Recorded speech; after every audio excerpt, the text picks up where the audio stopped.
ఈ ప్రసాదం అందరికి పంచిరాబో. డాడీ నా ఒక ప్రశ్న. ఏం ప్రశ్న? ప్రసాదము అందరికి ఏం పంచడంలో మనమే తింటే మనకు కడుపు నిండుతుంది కదా. వెరీ గుడ్, మంచి ప్రశ్న అడిగినావు. ప్రసాదాన్ని అందరికీ ఎందుకు పంచాలంటే, మనం ఏదైనా గుడికి వెళ్ళినప్పుడు అక్కడ ఉండి ప్రసాదాలు తీసుకొని రావడం సర్వసాధారణం. మనం తీసుకొచ్చిన ప్రసాదాన్ని 10 మందికి ఎందుకు పంచాలి అంటే, మనం ప్రసాదం పెట్టినప్పుడు వాళ్ళు కళ్ళకు అద్దుకొని ఆ దేవుణ్ణి తలుచుకుంటారు. మన ద్వారా ఆ 10 మంది ఆ దేవుణ్ణి తలుచుకుంటారు కాబట్టి ఆ పుణ్యం మనకు దక్కుతుంది.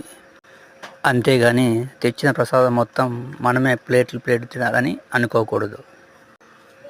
తెచ్చిన ప్రసాదాన్ని వీలైనంత ఎక్కువ మందికి పంచాలే కానీ తెచ్చినది మొత్తం మనమే కడుపు నిండా తినాలని అనుకోవడం అత్యాశ అవుతుంది. అందుకే ప్రసాదాన్ని వీలైనంత ఎక్కువ మందికి పంచండి. అంతేగాని మొత్తం మనమే తిందామని అనుకుంటే అది అజీర్తి అవుతుంది. సరేనా? గుర్తుపెట్టుకోండి.